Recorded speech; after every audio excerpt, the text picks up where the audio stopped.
Hi, I'm Richard. And I'm Jackie, and we're Early Retirement Wanderlust. We've just come out of the Alps after a couple of weeks, and we spent yesterday starting to explore the Burgundy area of France.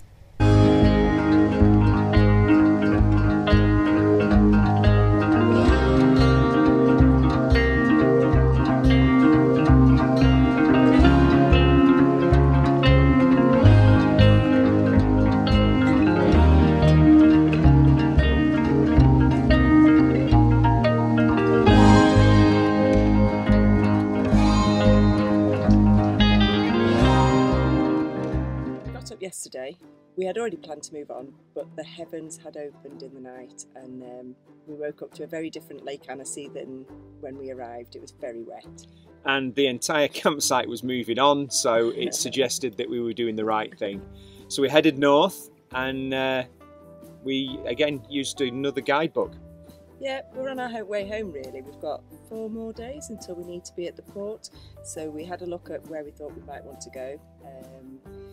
Richard did think the Grand Cru wine tour, but we can't afford to go to any of the wine tastings, so we found a monastery and chateau tour instead, and it's not disappointed so far.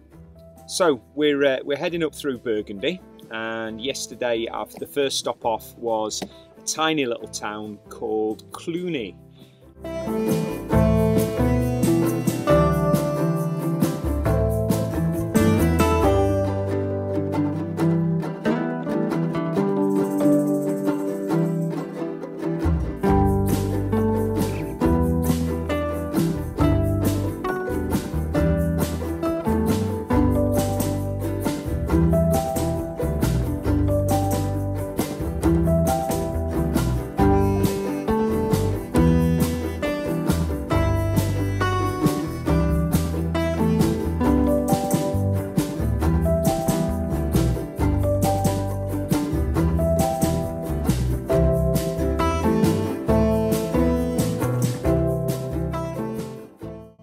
Which had the most unbelievable and ancient monastery or abbey.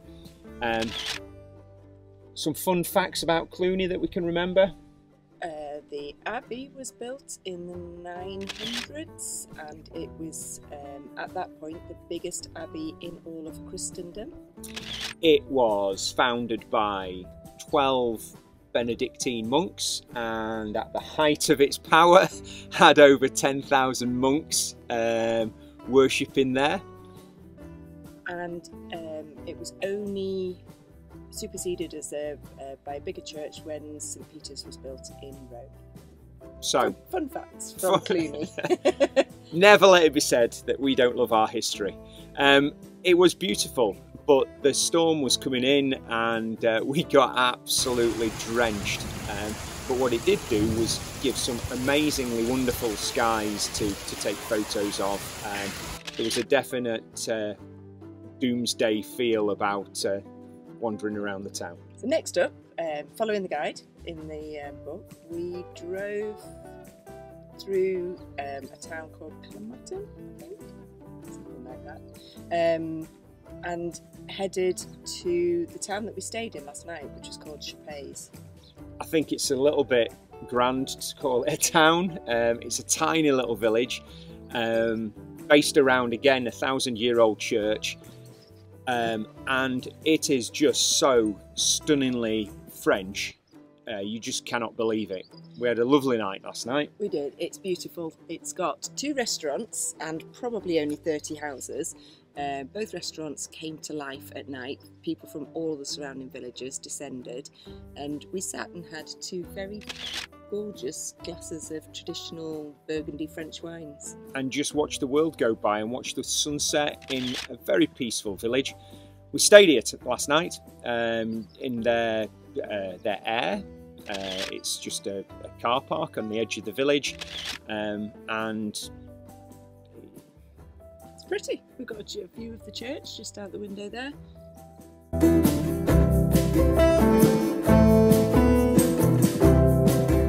We're in Calais.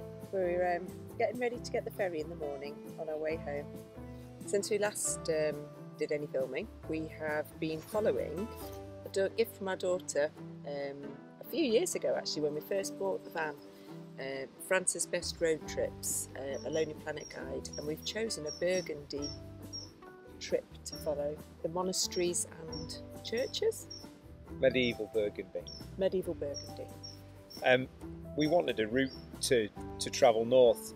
The weather broke for us in Annecy, and we got a few days to travel north, so we wanted an interesting route, and we love photography, and we've had the most amazing few days, dodging the rain, capturing really good images, or what we think are really good images of beautiful places. We went to a fortified sort of hill village, medieval village, Francofrancon. Met some amazing Swiss people in the car park, and I'll let Jackie carry on. So we followed them all the way up into the village. We took some photos and they chatted with us, and then one of the gentlemen said, "Oh, we're going to now do a choir for you." And we thought he was joking, but then they led us into the church, or the big abbey, and wow.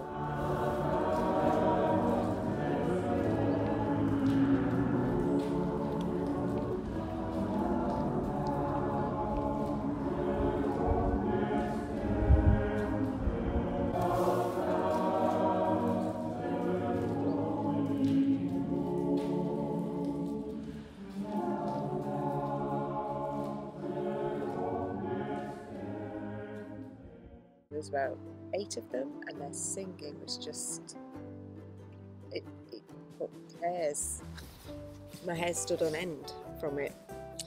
So we're there at the top of a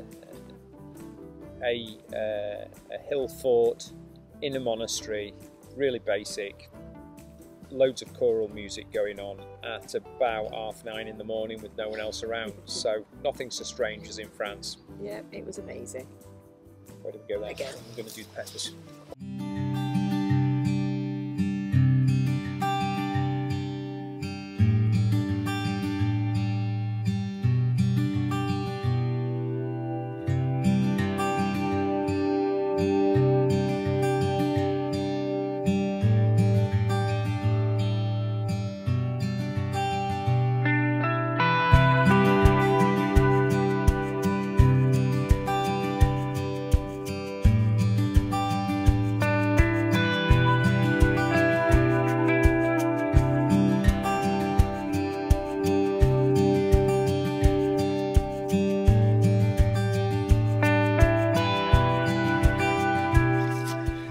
It's always a problem when you're trying to cook tea and record a video at the same time.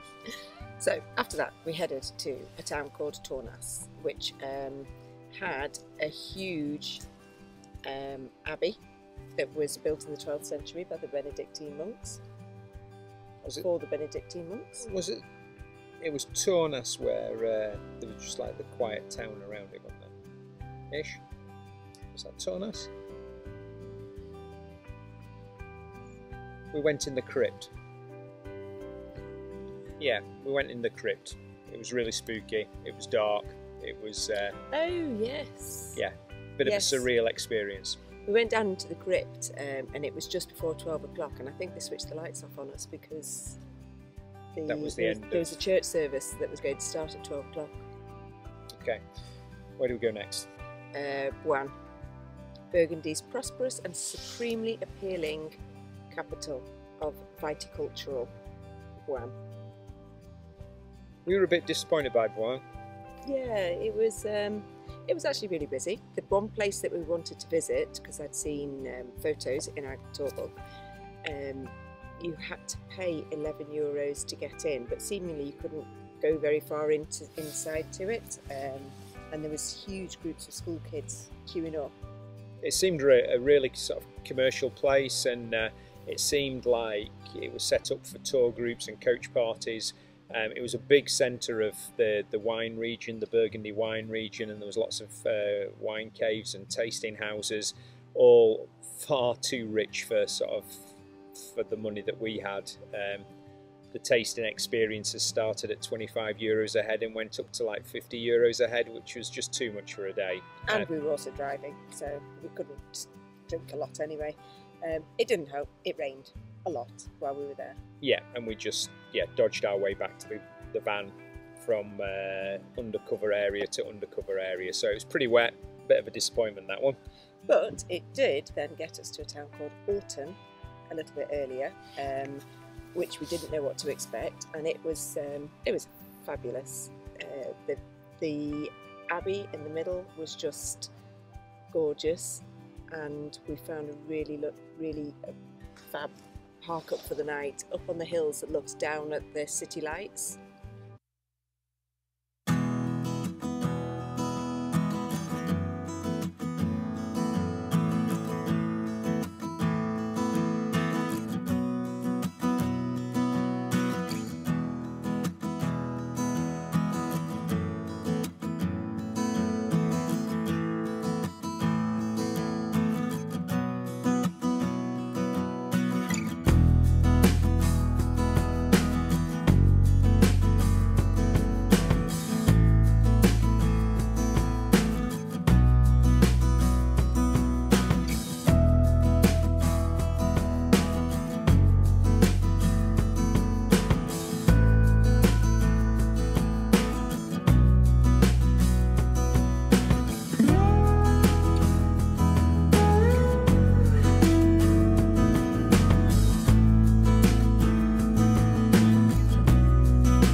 Next. So next we headed. So the following morning we got up, and then this is like the world's hardest place to pronounce. I think it might be Semur en Aux. Again, a fortified medieval town up on, if I remember, some sort of like granite spur, and it talks about the ramparts being made of pink granite, but it was just stunning. It was beautiful.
Like a normal French, or just a normal town where people lived. It was right off the tourist route, but with the most unbelievable history around every corner. And then that was us for that day, and we headed up. We had a bit of a nightmare. We were trying to find a park for the night, sort of a little bit further north.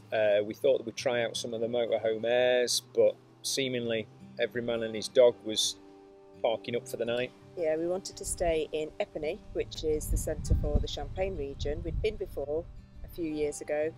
The first motorhome point that we tried had actually shut, so it didn't exist. So we found a second one that was full, and then we drove to 2 other airs within 15 kilometres. They were full, but luckily just sort of stumbled across a little park up where 2 vans were allowed to stay up in the Champagne vineyards, which was quite cute. Yeah, it was a little champagne village. There was not much going on apart from the champagne houses that were there. They were all closed. They were just getting ready for the harvest, which was quite an exciting time, obviously, for them. A lot of hard work coming in the next couple of months, but it was just a lovely place to stay. And then this morning, we just got up and we thrashed it north. Yeah, headed to the campsite we're at now. And it didn't take us too long, about 3 hours, using the tolls. Stocked up on some beers for our next trip, because when we get back we've got a week sorting out the house, and then we are heading to Scotland, to the Outer Hebrides, hopefully. We stocked up on some beers and some wine. One of the nightmares that we need to make you all aware of was we tried to top up on fuel. We saw some unbelievably cheap gasol, diesel. I think it was $1.55 a litre, which was, I mean, there was queues a mile long. So we queued up, we put our card in, we were ready to load up. It took €130 out of our account and then declined the payment. And we have seen on different forums that does happen. We have had it happen earlier in the holiday at a Carrefour garage as well. So at the moment we have got €260 that's been taken out of our account in the pending section, but we can't spend it. Luckily we've got quite a healthy bank balance at the moment because we've only just retired, but we were saying if it was our children that were travelling and they were young, that £260 could be the difference with them actually being able to get home or not. So it's just be sort of really careful. It is a real common problem. A lot of the pumps are automated and you have to use your credit card or your debit card, and it does take a security payment, but then sometimes it does decline it because it's just a UK card. So that's a bit of a nightmare.